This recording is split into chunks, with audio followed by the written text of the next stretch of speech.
I just wanted to shout it from the top of a mountain, but I didn't have a mountain. I had a newsroom and a camera. Welcome to Primary Technology, the show about the tech news that matters. This week, more features coming out from the iOS 26 betas, but Jason and I are going to get into liquid glass. Is it actually good design, and is it too early to judge it? Also, Craig Federighi did an interview with Federico Vitici, I actually pronounced all of that correctly, about the iPad and why it shouldn't be a Spork. We're going to get into that. Plus, OpenAI made a deal with the Department of Defense, Threads getting more into the Fediverse, and more. This episode is brought to you by Agency and 1Password, and you, the members who support us directly. I'm one of your hosts, Stephen Robles, coming at you from a slightly different location, and my friend Jason Nathan coming from his usual location. How's it going, Jason? You're at the outdoor Apple Park podcast studio now? Is that what this is? This is I'm on a mountain, hence the opening movie quote, which did you happen to know what movie that's from? It's Elf. No, it's not Elf. It's Will Ferrell. It is Ron Will Ferrell. Burgundy. What's the name of that movie? That's right. Anchorman. You nailed it again. Yes, that was the quote. I'm literally on a mountain, recording outside on battery power. I'm breaking all my normal rules for recording a podcast. If a bear comes up behind me, just let me know. Okay, just give me some heads up. Ideally. Or we won't. Just please. I don't think a bear will come up. You might hear things in the distance. I'm going to use AI to remove as much background noise. There's some sawing going on a ways away, but no, I'm on in the Blue Ridge Mountains recording and still getting the show out. Still doing it. So here we go. Let's do it. We have some 5-star review shout-outs, then we'll get into all the news. Some fun 5-star review shout-outs. Route 12B from the USA. He said, do you want to accept a collect call from Here's a 5-star review? Mm-hmm. We had more reviews about collect calls this week than anything else. So thank you for doing that. Josh Murph from the USA. 134 from the USA. Another collect call reference. Also asked, do you know what a Watts line is? 1960s to 70s time frame. Do you know what that is? I think if I remember, well, I don't know. I wouldn't have put it in the 60s or 70s, but I thought that there was a thing one time where like businesses could have like a reverse. It's like essentially a reverse 800 number where instead of people being able to call them toll free, businesses had a line where they could call like long distance for a set amount or something like that. But okay. I didn't think it was quite that old. So maybe I'm wrong. Okay, well, let us know, Scotty134. Email the other guy at primarytech.fm because that actually works. It actually works. Yeah. Tizweed from the USA said we're his favorite tech show. Thank you for that. And PMT Apple from the USA subscribed because of our daily show, which I will mention. The daily show is still going on, even as I'm up here. If it sounds slightly less like me, it is generated by 11 Labs, but I'll be back recording it personally next week when I'm back in the studio. But if you support the show, you get the ad-free version of the show, you get bonus episodes, and you get Primary Tech Daily, Monday through Friday, the top news headlines in just a few minutes. So, first thing, this is also listener feedback, but also some news. We had an anonymous email. He wanted to remain anonymous, talking about full self-driving versus Waymo, because I talked about my Waymo experience last week. And this person has experience with full self-driving with his Tesla Model 3 and finds it to be better, the full self-driving in the Tesla. He says Waymo is occasionally can take up to 5 minutes on an unprotected left turn, whereas full self-driving handles it no problem. Used it in heavy rain, and the commute that they do typically has 0 interventions, which I guess is when you have to like take over from the Tesla full self-driving. And so that was just their experience. If others out there have experience both with Waymo and Tesla full self-driving, I'd be curious to hear because also this was actually news this week. Waymo is going to try and expand to New York City, which whether or not they can with regulatory concerns remains to be seen, but they're going to try and do it. So you had a thought about FSD. Okay, I have a couple thoughts about all those things. Yes. The first one is about this last thing you just said. I don't even think it's necessarily regulatory. I think that the taxis are not going to let Waymo into New York. I mean, think about the fight that Uber's had. Right. So, and in New York City, Waymo is essentially, I think the way they worded it is with safety drivers. So they're trying to, like, in New York, they can't operate without a driver, even if the driver's just sitting there reading the Times or something like that, right? So they have to have someone in there. But I think it'll be interesting. But New York City is about as mapped of a place as anywhere in the world. Right. So Yes. you would think it would be possible. So, okay. So I just did want to touch on the person who wrote in. Very much appreciate it. And I wanted to be clear that I've only ridden in one Waymo, and it was a while ago. Okay. And so I just want to make that part of it clear. But as far as full self-driving, I just want to say that like individual experiences are hard to compare. And also you live in the sunniest place on the continental United States. Come to Chicago. I would love to see what you think about full self-driving if you drive through Chicago, because I would just make sure. Did you read the article that I wrote about it? Because minimal interventions is not an experience that a lot of people have with full self-driving. Right. Now, to be fair, it only tried to kill me twice, and I was paying attention, and so I didn't die. But I think that the concept of full self-driving is great. I think that Tesla could be there, but they're stubborn about the idea that they don't want to put the sensors in because of the added weight and the added expense, the expense being the big part of it. So they are just like wholeheartedly committed to doing this with vision only, with cameras. And I just think we're just not there. Maybe AI will help us get there faster. But I think that universally people agree that Waymo is better at this. I just want to say. Now, there was one other detail where the listener said they have a new Model 3, like whatever the latest model, the Highland one. And I think the one that you did full self-driving in was like a what? I was probably 22 or 3. It's not the newest Model 3, but it would have the latest version of full self-driving. Right. And I didn't know if there was any like camera differences or hardware differences. I just don't know. I didn't get a chance to look that up. So whether that's a difference. But the LiDAR, I don't know, just knowing the technologies, it feels like LiDAR would be advantageous. But anyway. Well, yeah, and Waymo uses 3 different things. It uses radar, LiDAR, and cameras, and Tesla just uses cameras. Right.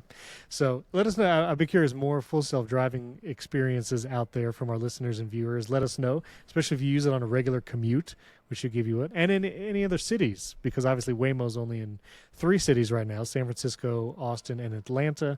And Phoenix. I have to keep reminding you of Phoenix. Oh, so 4. Sorry, 4. But full self-driving, obviously, you could use everywhere, which is another advantage. But let us know. All right, so we're going to go through a little bit of news here, and then I want to spend some time on liquid glass because there's been some criticism about the design. So we'll get to that. But there was actually some parental control updates. This was an Apple Newsroom article earlier last week, talking about some of the changes that Apple is bringing, some of them already in iOS 18.4, which is out for everyone. From what I could tell, and I know you'll have more information on this probably than me, but basically 3 major changes to parental controls in the Apple device world. You can share the age range of your kids with apps. That's kind of a new paradigm, likely because of some regulatory changes in certain states. There's going to be new age like brackets, basically. Right now, if you wanted to set an age restriction, like for an app, you basically have 12 plus and then 17 plus and like nothing in between. And so now apps will be able to have 13, 16, and 18 years of age as designations.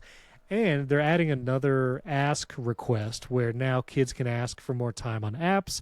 Kids can ask to download certain apps. And now communication, if your child wants to text a number that is not in their contacts, previously, like what I've done, is you have to actually physically manually add a contact and a phone number to your child's contacts if you have those restrictions enabled. Now you can just approve that number and contact in another ask request in like your messages, which is still not great that it's still in messages. Unfortunately, we didn't get that changed in iOS 26, but it seemed like those were the changes. But from what you have, I think you had a briefing on it. Does that comport with what you heard? Yeah, I did. I talked to Apple about this, and it was interesting. I think that they know that this is a thing I care very much about, and that's true. I also think I was the only person on this briefing who has 3 teenagers and then an 11-year-old, and so I have an interesting perspective on this. Yeah, and it is true that they added an age rating category, which is helpful, I think, in some ways. The two things that are interesting about this is I actually wish that Apple did a little bit better job giving parents more like anytime you say kids in this age bucket should have this set of restrictions. Yes, but what if I want this is not true, but what if I want my 17-year-old to have the same restrictions as my 13-year-old? Like I should just be able, I should be able to do that a little bit more easily. And then the other thing is they definitely are they pay attention, but I'm not sure that anybody who's working on some of these teams has the same experience as parents like us. I don't know if their children are perfect or if they don't have children. Because they kept talking about like the idea that they're trying to, sometimes your kid figures out your passcode. Sure.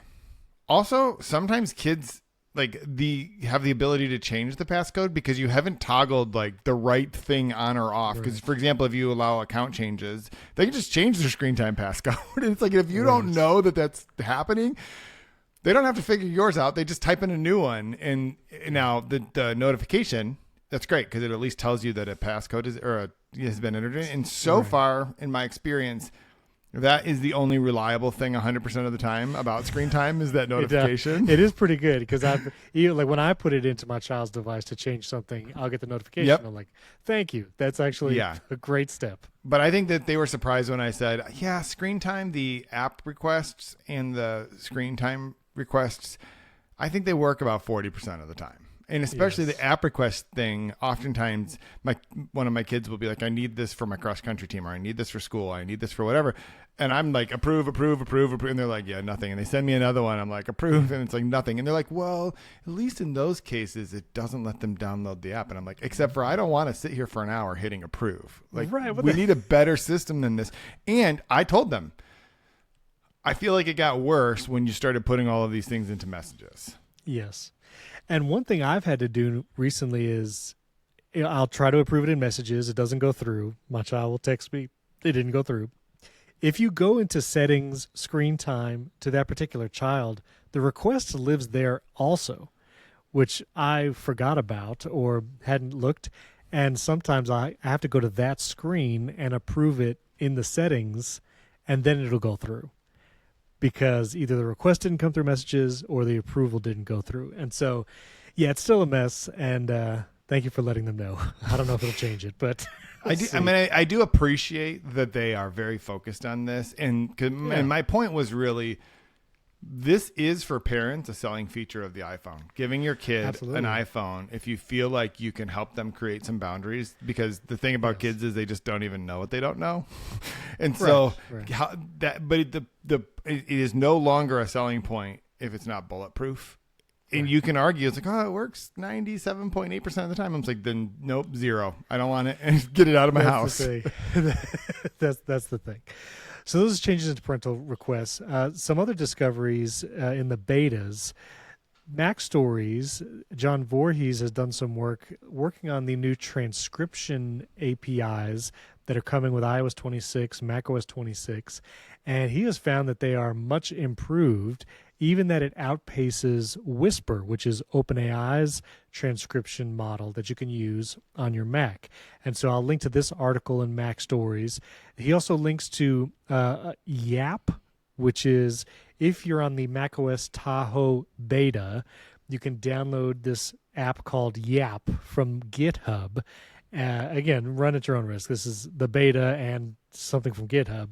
But you can use Apple's transcription model through Terminal, and John Voorhees has found it to be just really fast and still accurate, which is really encouraging because this is the technology that is used when you add an audio file to an Apple Note, and that Apple Note will transcribe that audio file. That's what this is going to be, transcribing voice memos, also transcribing things like voicemails. And this should be the same across all the Apple devices. And so I'm excited to see this, and especially third-party apps like my personal favorite transcription app, which is Transcriptionist, they can adopt this. They already have several models to choose from, which are the OpenAI models. But to add Apple's local model to his app, I'm going to email him and see if he's going to do that. But that would be really cool if you could do that. And it is that much faster and better. I'm also hoping, and I talked about this last time and in my shortcuts video with Apple Intelligence, it seems like the transcribe shortcuts action has been improved, and you can do it with longer audio, but still not like hour length audio. So I'm hoping that will be improved over the summer, over the betas, so you can use this just as a shortcuts action. But encouraging that the transcription is improved. So yeah.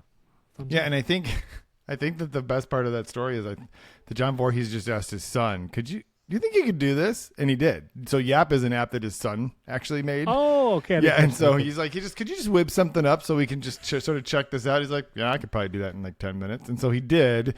And so, yeah, you do have to be running the beta, and you also have to figure out what to do with something that you download from GitHub. I don't know how either, like, I know how the beta part works. I don't know much about how you would do the thing from GitHub. Maybe it's not complicated at all. But this is really encouraging for when things ship, because like he put in there a little table, and using the large V3 turbo, which is the most it's basically the best combination of accuracy and speed with like the Whisper. It was 1 minute and 41 seconds, and using just the onboard Apple model was 45 seconds. Like that's a big deal. Like, and this is like a 30-minute video or something like that. So like that's a huge improvement. If I drop a 30-minute thing into Whisper using that model, like it'd be real nice to have that be shorter. Exactly. And again, to be able to use it across devices, again, apps like Transcriptionist is on the iPad right now. You can use that app. And so it'd be amazing if you could use that and be on device too, where you wouldn't need internet connectivity to do that. So that's pretty exciting.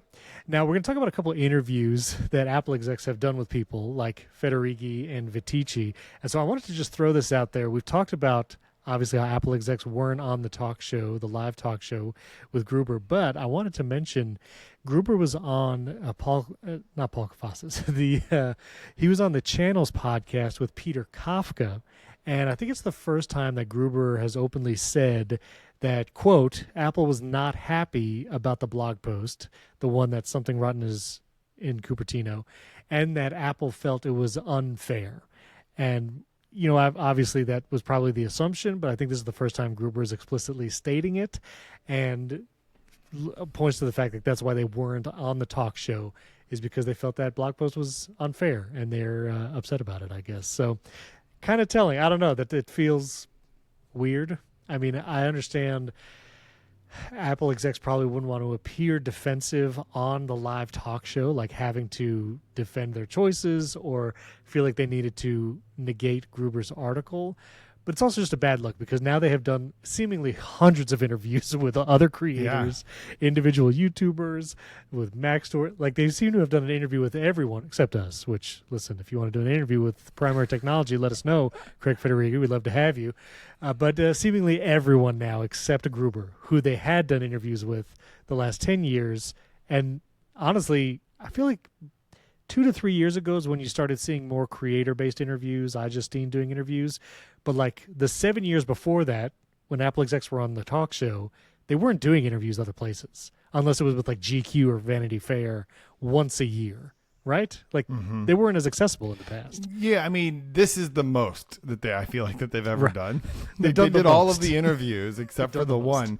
And I think that it's interesting. Like Gruber's like, it was a win for me and a loss for them, which like they made him kind of a martyr. Now Gruber is a respectable enough human that he's not overly capitalizing on that. But I do think I'm sure his talk show this year had as good of a however he would measure those ratings as ever, even, with Joanna Stern and Eli Patel, who are great guests, by the way. If either of them want to come on this podcast too, we would just talk to them for 100%. An hour. 100%. But I think, yes, it was very challenging, because does Craig Federighi want to sit on that couch and have to address it, which I think they would have had to do in that environment? Probably not. But also, if they're that angry about it, like I told you before, like we were talking before we started recording, like that would be the venue to do it and have an opportunity to talk about like, hey, like, here's where we disagree on this.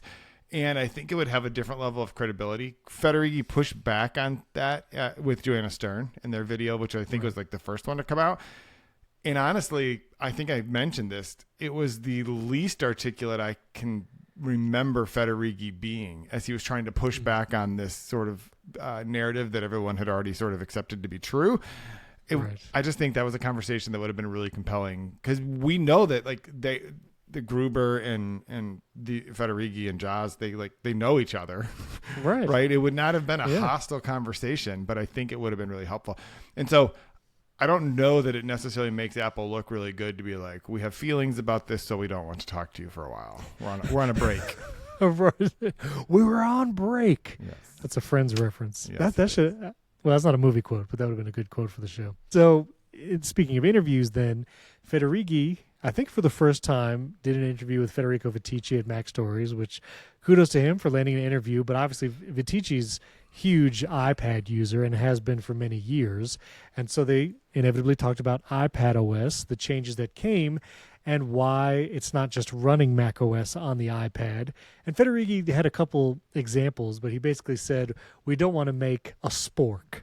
And he was like, I don't know if you know what a spork is in Italy or whatever, but a spork, obviously, not a great fork, not a great spoon, trying to be both. And that's feels like the best analogy for Apple's strategy of the iPad software.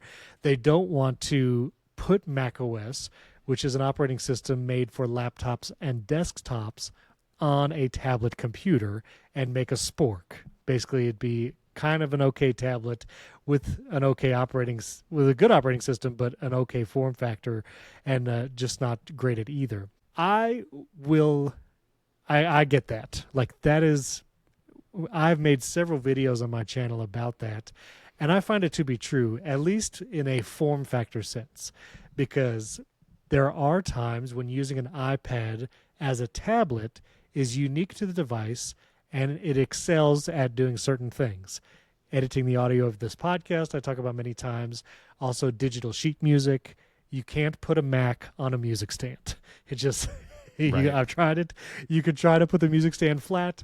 Sheet music is not made in landscape. Sorry. And so, there are times when a tablet form factor specifically is useful. And having an operating system tailored to that, I think, is beneficial, that it's made for that. Now, they've added a bunch of features that make it more macOS-like. I think the window management is probably going to be better. I haven't played with it a ton, so I'll have to, once I get home, I'm going to put the beta on my iPad, and we'll talk about it more in depth later. But it looks like better window management, but it's still an iPad because that's the form factor. And I know you have said just put macOS on it. Other people have said just make a touchscreen Mac. And I'm not saying don't do those things. Maybe people would like a touchscreen Mac. I don't think I would. I mean, I still go back to the Steve Jobs illustration of like, are you going to like hold your hand up in the air to scroll a web page? 2-finger scrolling on a trackpad is way better and way easier. Pinching to zoom, I mean, technically you could do that on a trackpad too. So if someone wanted a touchscreen Mac, maybe, but then you would have to change the interface and the UI to accommodate some of those things. You could argue maybe they've done that already with the Control Center updates, but again, try to navigate a menu bar on a 13-inch MacBook Air with your finger, even something as simple as hover states, where, and again, I get this when I try to edit Squarespace websites, just trying to get a hover state on an iPad is really cumbersome. And maybe that's a software thing. Maybe that's a user interface paradigm thing. But if you're on an iPad, you also have to make the operating system such where you can use an Apple Pencil, which again is one of the more useful things for it. So I'm not going to defend or whatever, but I identify with and think the Spork analogy is actually well suited to why the iPad should have a distinct operating system and UI than the Mac. Now, I know you were writing down things as I was talking. I was writing things down because I don't like to forget. I know. So go ahead, the first thing was, it was interesting because Joanna Stern asked them about, because one of the things that was really sort of interesting about the iPad is it got all of these things that people wanted except for one. And it didn't get a thing that the Vision Pro got, which is essentially now multi-user support, because you can save your Vision Pro profile on your phone and pick up any Vision Pro and use it. and yet the iPad can't. There is no except for on maybe like education ones or whatever, but there's no multi-user support on the iPad. It's like, this is absurd, right?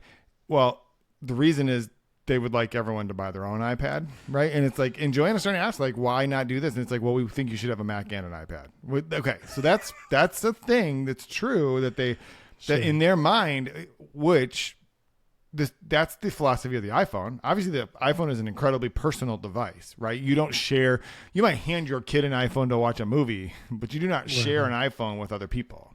Like an Apple Watch. You wouldn't share an Apple Watch. Same thing, because your Apple Watch is useless without the phone that it's paired to, basically. So that's one thing. The other thing is there's obviously some technical things going on with the iPad because they have prioritized the responsiveness of the touchscreen. I think Gruber was talking about this, that the reason that they hadn't done the windowing in the past, or that the reason the windowing was more limited in the past, is they were not willing to sacrifice the latency of when you and I think that this is true with rare exceptions.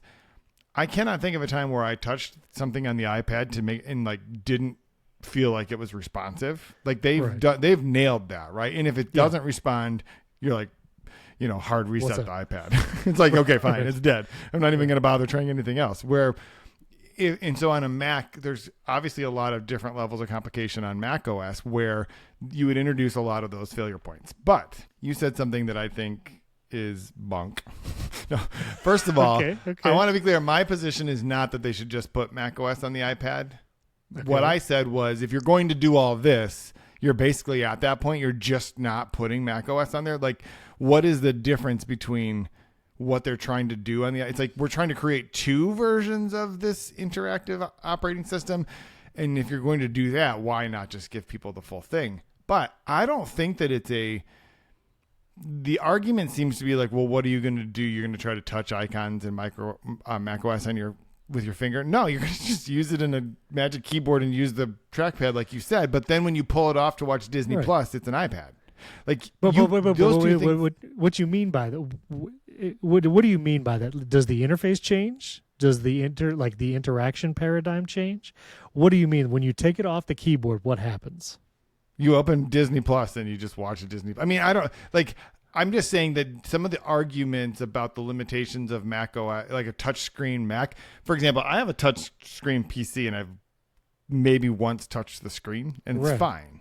But when I used a Surface, now I'm not arguing that Windows is a great thing to use and touch. But what I am saying is that, like, when I've used a Surface and you aren't using it with a keyboard and you open, say, an app like Netflix. I think Netflix is the best example because it's been a while since I've used it. It just behaves like a tablet, right? Like, it doesn't change to a different operating system, but you just touch it like you would a tablet. But I think the problem is an iPad would have to do both. Be navigable by pointer and by meat stick, namely your finger. Whereas a Mac never has to think about your finger, except for on the trackpad. Like, you are never clicking something with the touch point of your finger. Whereas an iPad, in a Magic Keyboard, would be a great computing device as a pointer.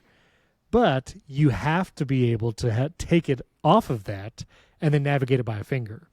And I think I don't think it is easy or maybe not even doable to optimize everything for both. You might be able to optimize a lot of things for both. Again, you can look at Control Center, tapping an app to open it. Sure. You can click the Disney icon with a pointer or tap it with a finger, and it is equally doable. But if you have a complicated app like the LumaFusion video editing app or DaVinci Resolve, which arguably are pretty complicated on iPad right now as it is, but you have those kinds of apps, and the touch targets, like, what size do you make them? Too big, it's like I don't have enough UI space, even though I have a pointer. But too small, then if you take the iPad off the Magic Keyboard, now I can't accurately tap something with my finger. So I still think there's a challenge there that most people don't consider. And, like, there was, was it Windows NT or whatever when Microsoft tried to make a specific version that would go between it or whatever, like it would be a tablet and a dock. But you also like if you take the iPad off the Magic Keyboard, you don't want the whole UI to like change or shift or snap to something that is now touch friendly. I think that would be a mistake too. So I get what you're saying. I don't think in practice, like, I don't know. I don't think it would be good. Yeah, and I think maybe part of it is that the Surface is obviously the closest thing we have to what this would be, and the Surface is fine, but it's obviously very limited. I mean, my iPad Pro is way more powerful than most of the Surfaces that have ever been made with the M4 in it. But it's also like, it does seem like what Apple would have to do is make a third category here. You'd have Macs that just run macOS. You'd have iPads that run iPadOS, and then would you have some kind of a convertible Mac that could do multiple things?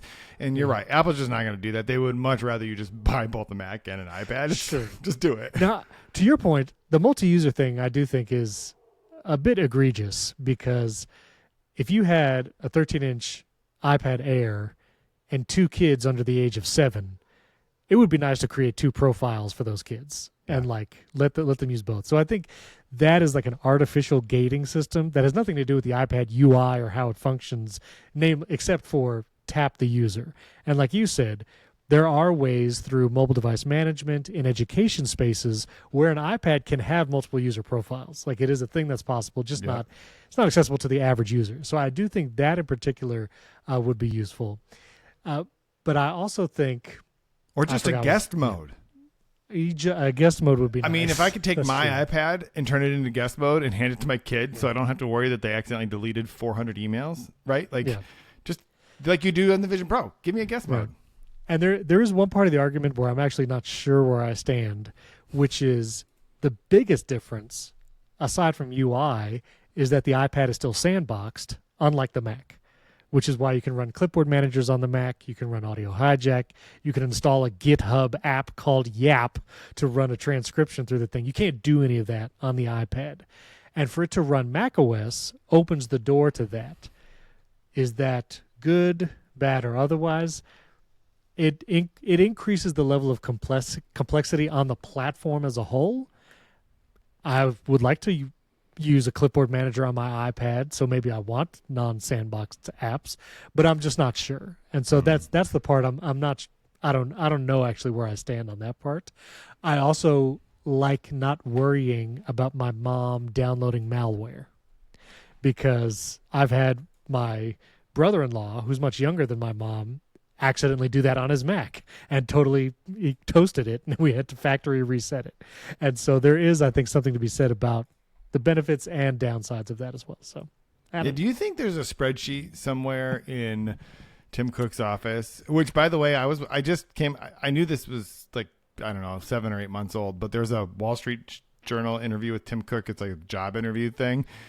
And he's just at one point he literally says the words, "I was good at math," and I'm like, oh, that explains everything about this company today. It's all about the math. But do you think there's a spreadsheet somewhere that's like the amount of revenue we get from the App Store and the iPad that we would lose if they took that away? Because they're never going to do it on the iPhone unless they're forced by law or the Marines or something to come and do that. But like on the iPad, I feel like it can't be that much. Like, open up the sandbox. Yeah, it's got to be small. Listen. One, it's a numbers document, 100%. But B, Tim Cook, if there's any number to be known, I'm sure Tim Cook has known it or has it written down somewhere. So yeah, right. I'm sure it's a number they know, but that has to be negligible. And the amount of users even that would do something like that, minuscule compared to, because most iPad users, I would be curious, this stat, I imagine most iPad users are kids and education. Like, the education realm is huge for the iPad. Like, I have a friend who works in a school district in Florida, and he deals with literally hundreds of iPads, maybe even thousands. And so, yeah, it would be, and schools wouldn't want that anyway. Schools wouldn't, they'd want to close all that down about, installing things. But anyway, that's the iPad. Let us know. You can leave us a 5-star rating and review on Apple Podcasts. Should the iPad be a spork? or should it? Or should it just be? You just good... framed the argument though in a very specific way, right? Because you. That's. I mean, but I get that part of the argument. That's all. But you could come up with a better version of the argument, and we could do that. A convertible 911, or whatever they call it, a Boxster, like the 918 Boxster or something. You're saying numbers here. I said numbers that are probably not even true, but I think you're talking about cars. But I'm not. It's a Porsche. Porsche. Sure. That's all I know. Porsche. Is it really Porsche? Is it really Porsche? That I know for sure. Okay. All right. Well, if you say so, I don't know. I've driven a Kia Soul and a Model S the last 15 years. That's all I got. That's my experience. A Porsche 986 is a Boxster, and you can get a convertible version of that. And I'm telling you, it's not the best version of a Porsche, but it is. I would take it right now. Anyone got one? Okay. All right, I want to get to some liquid glass talk and talk about some of the criticism it's gotten. But before we do, we have some friends to thank. This episode is sponsored by 1Password, and I didn't even plan this. This is just in the intro of the document that they have sent me.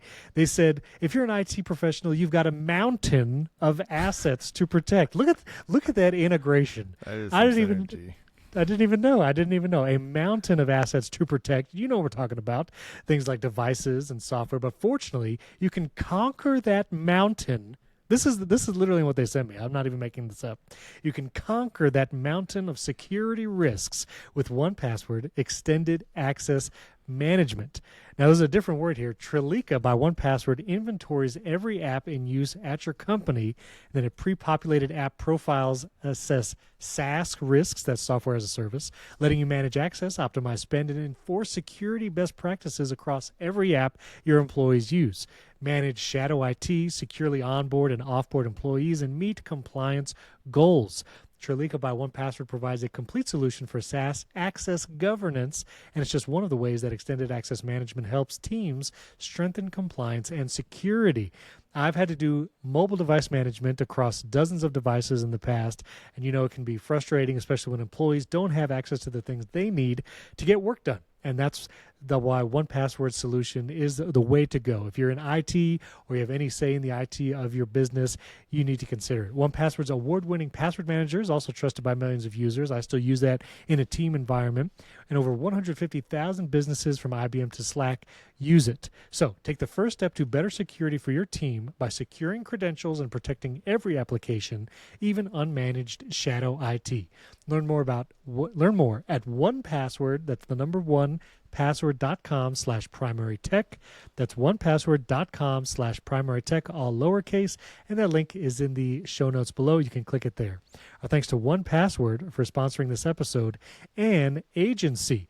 Build the future of multi-agent software with Agency. That's AGNTCY. The Agency is an open-source collective building the Internet of Agents. It's a collaboration layer where AI agents can discover, connect, and work across frameworks. And for developers, this means standardized agent discovery tools, seamless protocols for inter-agent communication, and modular components to compose and scale multi-agent workflows. So join Crew AI, LangChain, Browserbase, Cisco, and dozens more. An Agency is dropping code specs and services with no strings attached. So build with other engineers who care about high-quality multi-agent software by visiting agency.org and add your support. That's AGNTCY.org. That link is also in the show notes below. Our thanks to Agency for sponsoring this episode. Now, just a couple quick little feature discoveries in the betas before we get to liquid glass. This first one is talking about the Apple Wallet app. One of my requests from the Passwords app, which we got last year in iOS 18, is that better ways to save your credit card information and bank account info, which is something I used to do with 1Password, which just talked about. But now Apple Wallets app in iOS 26 will let you save that credit card information, like security code, expiration date, and you can store it in the wallet instead of the passwords. I'm glad that's there. I get why maybe not put it in the passwords because it's more credit card info. A step in the right direction. I'm still hoping for more types of secure data somewhere in the Passwords app, like passport numbers, software license codes. I saved all of that in 1Password, and I would still like to put it in the Passwords app. And I do it right now. I just kind of put it in the notes field of a new entry, and maybe that's the solution long term. But yeah, Apple Wallet app gets an update. How is this different than the fact that they can already be stored in Safari? So you can store them in Safari to autofill, but sometimes that autofill does not work on specific forms. Like I'll be on a website and I have to put in payment info. They don't accept Apple Pay. And so I have to get the numbers for whatever. And I am hopeful, I haven't tried this specifically yet, that it's easier to copy and paste those numbers from the Wallet app rather than jumping into the settings, Safari, autofill, cards, and going through those steps. But also, you might want to save a card info that's also not in autofill. There might be a credit card that I don't ever intend to autofill in Safari, but I want to save the numbers for whatever because it's something maybe it's a business card and I want to use that, but don't want to accidentally autofill my business card in Safari. So things like that. I was just curious because I have found that to be pretty reliable, and I've found that it also works outside of Safari, right? The little thing pops up at different times. And so I was just curious. Maybe it's just that this is confusing because people don't think, oh, credit cards, I stored them in Safari. Right. And it makes sense. I mean, and the Wallet app is getting more powerful. Deliveries we talked about last week, even outside of Apple Pay and shop deliveries coming to the Wallet app. And listen, if the Wallet app is where I can securely save things like software license codes and passport numbers, I'd be down for that. Let me just let me put it somewhere. Right. That's not an Apple Note. I just don't want to do a secure Apple Note. That's just me. I don't know. And one other quick feature, and I'm actually pretty excited about this, is the autofill feature, which it always goes around social media periodically of whoever built this at Apple deserves a raise, and then it gets 1 million views for that tweet or post. But the autofill feature, where you get texted a two-factor code or emailed a two-factor code, and then you can just tap it wherever you're trying to sign in. Well, now in iOS 26, you'll actually be able to autofill from third-party apps. And so if you get... And this is something I do. I use my Google Voice number for a lot of account creation, and I'll get two-factor text messages. Do you hear all that wind, by the way? This is ASMR. Is that wind? Or I thought maybe it had started raining outside here. No, it has. There's been gusts of wind the last few seconds, so I don't know if our listeners hear that. But this is an atmospheric episode. You get to experience It's great. the mountain with me. So those two-factor codes, if they come through Google Voice or if they come through Spork, your email provider, because typically, if it was an emailed code, it had to come to your stock mail app, otherwise you couldn't autofill it. Well, now it's going to work even in third-party apps once they adopt it, and apps like Google Voice, which is what I use. So I'm excited for that. Yeah. Thumbs up. That's Very great. good. It's great. All right, and I think there's been a lot of other little features. We'll keep talking about them over the weeks, but I wanted to spend just a few minutes talking about liquid glass. Now, John Prosser, as he does, Front Page Tech is the channel on YouTube. Kudos to him for the leaks, because he did have many leaks about liquid glass in the months leading up to WWDC, and many of them were close to accurate, or at least had the right idea. And so he obviously did have some kind of inside sources to show him UI elements. But a couple days ago, he published this video, which is basically, the title is iOS 26 is terrible. And he just goes on to lambast liquid glass design schema. And he says it's terrible. And it doesn't look good. And goes into, and he uses the one example that a lot of people have used on social media, which is if you go to the app library or just have anything busy on screen and then pull down Control Center, it can look pretty busy, the UI of iOS 26 with liquid glass, because you have these Control Center elements that are semi-transparent and you can see stuff behind it, and it gets busy. And so he talked all about that. Now, before we offer our opinions, I'll say there's also been a couple other interviews that have gone out. Speaking of Apple execs and interviews, Alan Dye, Craig Federighi, they had an interview with GQ magazine, and Alan Dye, who's over all the design, he actually did an interview with iJustine last week at DubDub. Both Craig Federighi and Alan Dye talked about liquid glass design.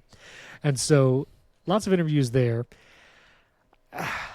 I've been playing around with it. You have the betas on multiple devices, and so I know everything. I'm running it right now on this computer we're recording. I'm just kidding. I'm not doing. Are you for real? You just no, freaked me I'm out not right there. Like, okay. You thought the worst thing about this recording was going to be the mountain. Nope. There is a deer climbing the mountain right behind me, and I'm going to take a moment and snap a picture of this, and I will. This is how you know you live in Florida and not Michigan, because there's probably 3 deer just outside of my office eating my wife's hostas. Now listen, I I grew up in New York, and we had deer all the time. We had deer in the backyard. They would just walk around. We don't have deers in Florida unless you go down to like Key West or whatever, and then you see some random deer. The deer in Florida have way bigger teeth. You just call them alligators. Very short legs. Yeah. Anyway, that was exciting. There was a deer like 15 feet from me, and I just took a picture. I'll figure out how to share it. But anyway, so Liquid Glass, you're running it on everything except the device you're recording. That's great. I've been running it on an iPhone. I've spent some time with it. Here's number one, and this is a little behind the scenes. Whenever the betas first come out, like beta 1, if you are a news publication, if you're media, if you're a creator, Apple doesn't want you talking about, that's poorly phrased. Apple would prefer you don't offer opinions on the betas until you would get to the public beta. Because you do sign an agreement, like the terms and conditions when you download developer betas, that this is for personal use, not for review, whatever. But, and we've talked about this multiple times, like with iOS 7, the UI and elements are likely to change between now and September when this actually gets released to the public. Even like public release, not just public beta. And so I think for John Prosser to have an entire video talking about how bad the design is in literally beta 1, like this is the very first beta, I think it is not tasteful. And obviously his channel and his persona is, to be kind of like extremely opinionated and either say Apple has done something incredible or Apple has done something terrible, and it's rarely nuanced in the middle. So I understand what he's doing, but there is also a lot of talk on social media about how Liquid Glass is bad. Again, using that one example of the control center over the app library or over a home screen, and it not looks good. I am 90% sure that will not look like that come September. I think come September, when you swipe down for the control center, it's either going to blur the background or somehow make the control center controls more opaque. I don't think it's going to look like that. And once you remove that aspect, I think Liquid Glass is going to have very few problems, if any. But in the iJustine interview with Alan Dye, he talked a lot about Liquid Glass having a material. I thought that was interesting. He talked about it basically being like a material part of the UI. He also mentioned future products as a reason why they wanted to unify and redesign everything. So interesting. I would think talking about AR glasses, whatever other future products, HomePad maybe, hopefully. And so obviously they're doing it for that reason. But good design needs to have both form and function. And I think in some aspects, like you think about art, it could just be great art for the aesthetic, for the appeal of your eyes. But when it comes to software design, it has to be both aesthetic, nice to look at, and functional, because it's something that you actually have to use your devices, like your iPhone and your Mac. And so when it comes to that aspect, is it both functional and aesthetic? I think there are some aesthetics that need to be updated, like I talked about the control center. But I think people are overlooking some of the changes that have actually made the UI much better. And the prime example is the contextual menu when you highlight text. And if you've ever wanted to run a shortcut by using the share button or use like the translate part when you select text, in iOS 18 and earlier, when you selected text, you had to tap those tiny little arrows in that small contextual menu. Sometimes you had to tap it 4 and 5 times to get to actions like share or translate when text was selected. And now in iOS 26, vastly improved. You can select text, you can tap a button, and now you have a vertically scrolling contextual menu that is 1,000 times better. And so I think there are the Photos app. It has gone back to being better rather than being the iOS 18 version of the Photos app, which I'm still not crazy about. And so I think there are actually some changes that are both aesthetically pleasing. The glass is fun to look at. You can do cool things like the glassy icons. But I think there's also some functional improvements in the redesign that people are overlooking, and they are focusing on the one or two examples that make liquid glass look a little too complicated, and not on the function of a lot of the changes that are coming in iOS 26 as well. And that's what I want to say about that. But how do you feel? Because you have it on a bunch of stuff. Well, first of all, it was really interesting listening to iJustine's interview with Alan Dye. Alan Dye, it does seem like he is, this is not meant to be a criticism, but he is slightly less used to having to explain the rationale behind things, right? Because she asked him a question about, like, how do you go about starting a complete redesign like this? And it was felt like it was going to be a process type of thing. And he definitely stayed way up and like, well, you think about the way that all these platforms work together. And I'm like, that's not how you start. Like, I don't understand. Anyway, so I think it's actually, what that sort of revealed to me is I think there's a couple of competing things happening here. One, it's okay. Like I keep thinking about, and I want to write about this, when Steve Jobs, I mean, the last time there was we always talk about iOS 7, but there was no update to macOS when iOS 7 came out, right? There was no change in the design language at that point. So really you have to go back to like OS 10 and Aqua. Well, Yosemite was a redesign where things became less skeuomorphic and more flat. It wasn't as big a change, I think, as this. I'll give you that. And so you really have to go back to like the Steve Jobs keynote where he's talking about Aqua, and he's like, the goal is you have to make it so that people want to lick the button, right? Like he's talking about a button, and that's right. But the point is, like, he's having so much fun, and user interactions should be delightful, and that is the thing that Apple has always been good at, is delighting its users through these types of things. And sometimes it's enough to just simply say, we think it's really cool, right? Like Steve Jobs, you could just imagine him getting up there and being like, well, the slide to unlock thing. Like it was so much engineering that went into something that is just incredibly cool that no one else had been able to do it. Or like cover flow. Cover flow was probably the slowest way to navigate your albums, but it looked really cool. It was just really cool. And I just was hoping he would say, we just think it's awesome. But instead they had like the camera shots where they had like carved or built the icons into actual pieces of like glass and stuff. Yes. And so it does sort of feel like Apple is maybe overthinking it a little bit in the way that they try to talk about it, because I think that they should just like, we just think it looks amazing. Like you don't. Sure.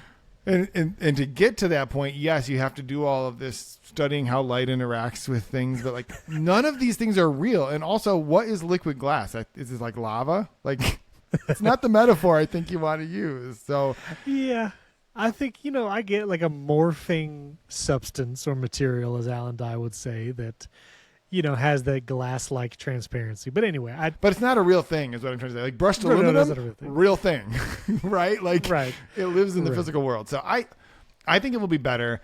I think it's okay to put it on your devices and to talk about it as a media person. What the Apple really doesn't want you to do is to review it, right? Because it is not finished yet, and it's not really fair to review something that's a beta. But it's totally fair game to be talking about it and to say what I like and to what I don't like about it. It's just important to understand it's not done. And I think it's cool. I don't think transparent notifications on your home screen are a great idea, because you lose a lot of the context of what's happening. What I mean by the context is there's just not enough. Well, maybe contrast is a better way of saying it.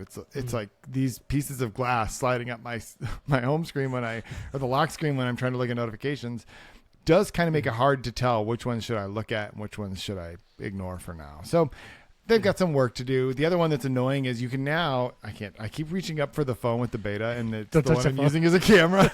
Don't use that one. But you can now make the tall numbers, right? You can make your number, the time, tall time. You can have tall time. And if you do that, it'll move the widgets that used to live right underneath it down to the bottom.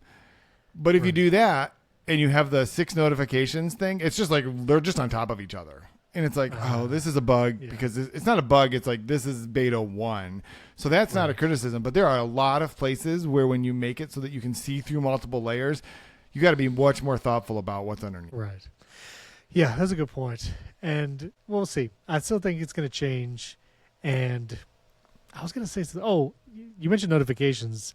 I do want to mention the one thing we didn't hear, not a lick of it during the keynote, not the one thing. There's several things we didn't hear about. But yeah, notifications remain completely unchanged. And I would not say that Apple has nailed it there, that it doesn't require any revision. So it was a little disappointing that we didn't see any changes there. But yeah. Anyway, it looks cool. And for, Prosser said in his video, like Steve Jobs would roll over in his grave or whatever. It's like you really don't remember the hardware that Apple released for many years that basically looked exactly like this. Like it was a lot of clear plastic.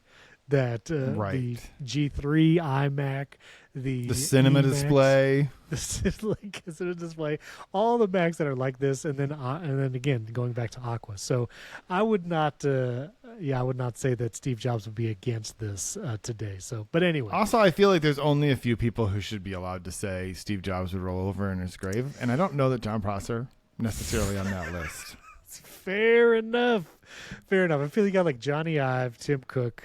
Maybe a couple Apple execs. Maybe Gruber. Jobs. Maybe the guy no one wants to talk to right now. I don't know.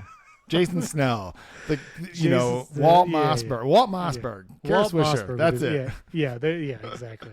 You have to have at least spoken to him in person once to be able to say that. So. Were you invited to his funeral? Then no. You don't know. Yeah, that's a good point. Okay, lightning round, and then we'll get to a quick personal tech. I love lightning rounds. Lightning round, the actual lightning round. Threads adding more Fediverse features, like an entire Fediverse feed and profile search. We haven't heard about Fediverse in a while, but it's still out there. It's still being a thing. So hopefully it keeps being a thing. Is Threads ever going to replace X, or do we just now have two worlds where we have to post all the time? I'm so tired of the 4 apps of Threads, X, Blue Sky, Mastodon. I keep posting on all 4. I keep looking on all 4 because there are people who interact with me on all 4, and I don't want to leave people hanging, and I don't see those people on the other platforms. I don't think Threads is going to replace X, unfortunately. I don't know. I've been seeing people say Blue Sky is not a great environment right now either, so I don't know what's happening. Well, this is such a perfect, everyone's like, well, it's great to have all these choices, except for no, it's not, because what was really nice is when all of the audience was in one place. That was the reason that Twitter was the place, is because that's where all of the people who you'd want to do Twitter things with were. And now you have 4 places where you have to go for all of the same types of things. And there's way too much mental friction to try to decide, do I post this here? Do I post this here? Do I do this? Yeah. And then never mind. We're not even going to get into the fact that every time I open the Instagram app and I tap on a thing, it's like, oh, wait, I accidentally launched Threads because that's not actually, wasn't even an Instagram post. It's like, come on. That is a weird thing too, because now when I post a reel, I can post it to Threads, and I'm like, I don't know what happens to people when they see that. If they tap it, do they get sent over to Instagram? Can they just watch it in Threads? I don't know. It's not a great time. Gone are the halcyon days where we just had one place just to go. It wasn't a great place, but at least it was one. But at least, exactly, it wasn't a great place. At least it was one. I wanted to mention OpenAI. They were awarded a $200 million contract with the United States Defense Department, the Department of Defense, namely to use OpenAI's technology and ChatGPT to defend against cybersecurity threats and things like that.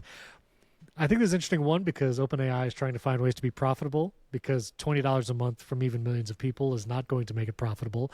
But deals like this could, and so curious. And I think this also sets OpenAI continually ahead and apart from some of the other AI companies like Anthropic and Claude, because they are not working with, this is like a commercial contract. You know what I mean? And so interesting that OpenAI is the one to land it. And we also didn't get, back to DubDub, we didn't get any of the additional AI model options that were rumored. Like you can't use Gemini or Claude in the built-in iOS settings like you can with OpenAI and ChatGPT. And so I think they just continue to kind of set themselves apart.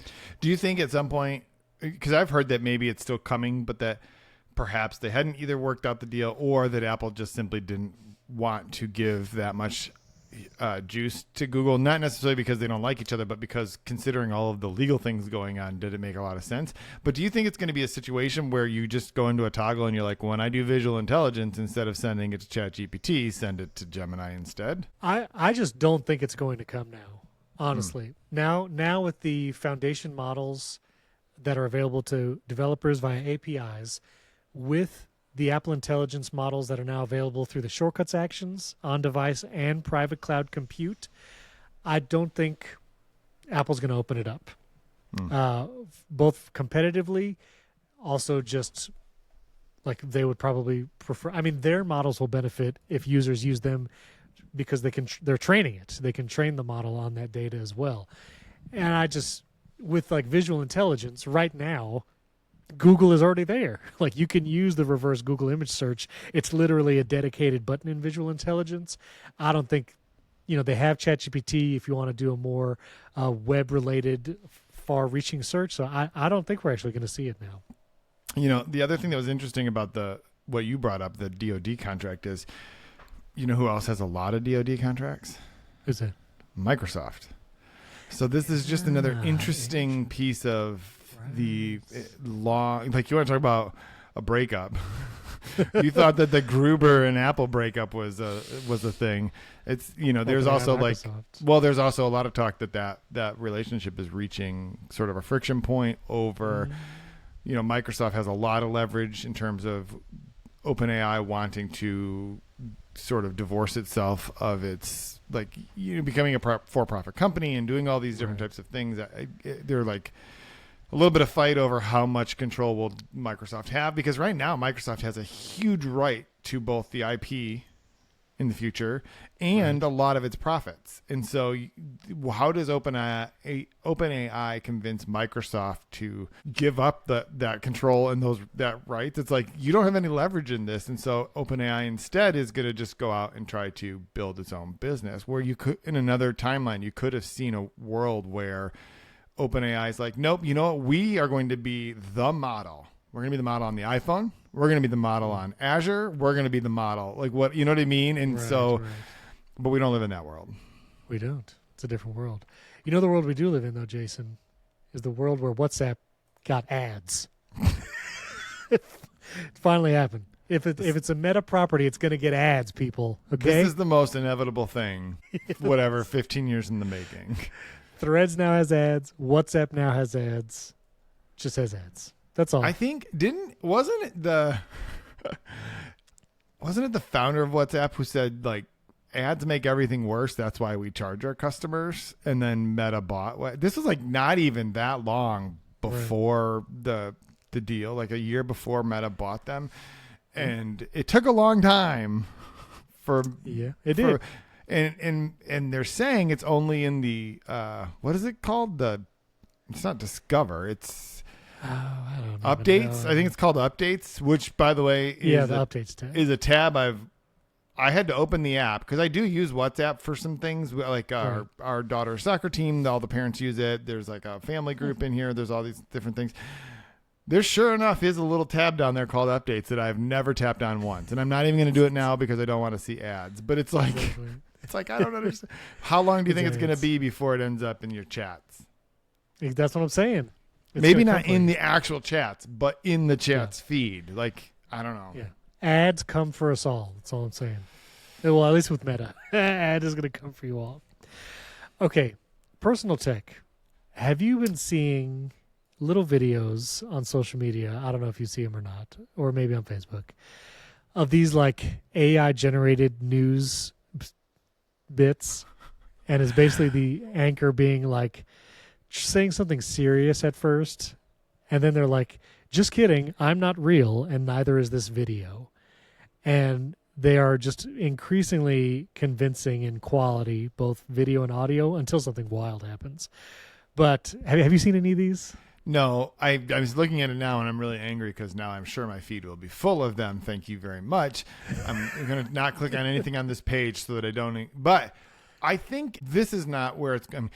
UFO flying out of the water is not the thing people will be duped by. No, obviously. no. But these videos are basically trying to show here's how real it can look and sound. You need to be aware of this. And there's other videos, I didn't have it pulled up, but there's one that's like, Canada has declared war on the U.S. or whatever. And that one it doesn't do anything weird like with a UFO or anything. Like that one just like, it's just a news anchor like saying the news. And it is very convincing. And then in the caption, it says like, this is AI or whatever. I see these videos. I see how some of my family use social media, and the concern level is rising because I just know I'm going to get questions or be told like, did you hear this? And did you see that? And it's going to be increasingly difficult to be like, that's not real. And like, I think with certain people, it might be almost harder to convince them that it's not real than it is. Because I think for a certain generation, like seeing a video of a thing is like proof. It's like the ultimate, like I saw it with my own eyes. Right. How are you? Well, my Facebook feed, unfortunately, I don't know what I did to deserve this, is full of like a picture of some famous person, Peyton Manning, standing next to like a young woman, and it's like, here's the story of how Peyton Manning adopted this girl when she was abandoned by her parents at age 3, and he's raised her, and blah blah blah. And it's like, no, he doesn't have an adopted daughter, but like there'll be like 70,000 replies to it, and someone who I know has like shared it, and I'm like, the Indianapolis Colts, like, have you ever he's not an unknown thing. Like right, people know exactly. Who, like this is not a story that is just coming out 7 years after he retired or whatever it's been. Like, so people, you're right. This is going to be a problem. I also see not a lot, but every once in a while I'll jump into Facebook, and the ads that you see in Facebook now will have AI generated imagery as the thumbnail. And I remember seeing this one, I think I mentioned it a while ago, but it was basically like an inflatable pool that was rather large, and the whole edges of it were seats. Like, so it was basically like a huge bench that's a circle, but that was also a pool, and it's like made whatever. And I thought it was one of my relatives. They were like, "Doesn't this pool look cool?" I had to be like, "That's not real. Like that's not a real thing." And like when you click it, it'll be like pool inflatable store and like order floaties or whatever. But like the image that they saw was just not real and not something you could even buy.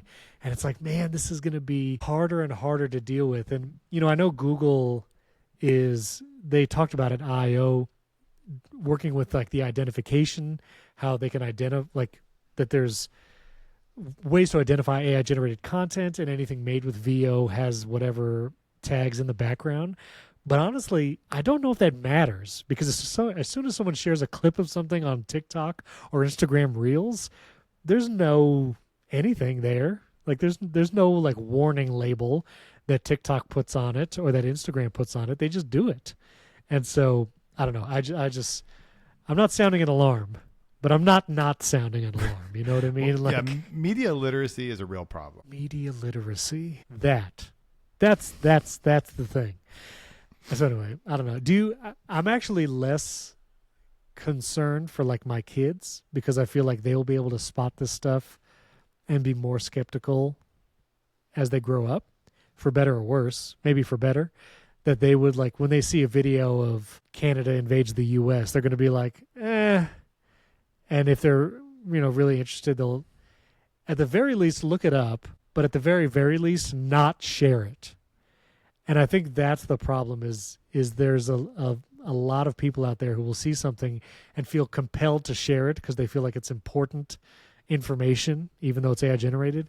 And that gets promulgated and spread, and that's not good. And so I feel like younger generations are almost better equipped because they realize how much AI there is out there. And so anyway, I don't know. As a Gen Xer, my generation's response to the Canada invades the U.S. is like, Really? I think we can take them. It's going to be fine. But they are sure. But like that. Sorry for all of our Canada listeners. Jason does. He's not downplaying your. I think even if you live in Canada, no offense. Like I live in Michigan. I live very close to Canada. You're if basically Canada was Canada. invading the U.S., you'd be first. it's either going to be New York or Michigan, right? True, Like that's fair. but I also Yeah. think that like I don't think Canada's invading the U.S. is all I'm No, trying to say, no, which is actually an important thing. Here's the piece I think that's important for people. Yes, the videos can become very compelling, but it does not take very much to figure out, aside from a news organization you trust being hacked, which is another separate but potentially real problem. Yeah. It does not take much to figure out, like, I don't know who shared this. I don't know who they shared it. The source is. Right. I can tell that's not my local news station. So I think it's not hard to deduce these things. I do get shared this kind of stuff on a regular basis, and I'm like, that's not real. But even those questions you just asked yourself, I think people are not asking them. Right. That's the Or media they're asking literacy less and part. less. Yeah. And the media literacy, because like I will see older generations scrolling Facebook reels, and no one looks at the profile in the bottom left corner to see whose video this is or who shared it. It's just, here's a video, and it's devoid of context or attribution, like everything. And so it's just very much like, I saw this thing. And like that's just, I don't know. Yeah. I'm bracing myself to hear that phrase more and more in the future. I saw this thing, and it basically be garbage. I just have a key like a keyboard shortcut that's like not real. What do you mean? Just to respond to like people send me like stuff. Not real. NR. Did you see this thing? Not real. Not real. This is AI. You've been duped. Anyway, so we're going to end on a high note. In our bonus episode, I wanted to ask Jason about his streaming solutions when he travels. And so if you want to hear our bonus episode, get an ad-free version of this episode, and our Primary Tech Daily podcast, you can support the show at join.primarytech.fm, or you can support the show directly on Apple Podcasts, and you still get all those same benefits. Although if you want chapters in the show, you need to do it at primarytech.fm. So go do that there.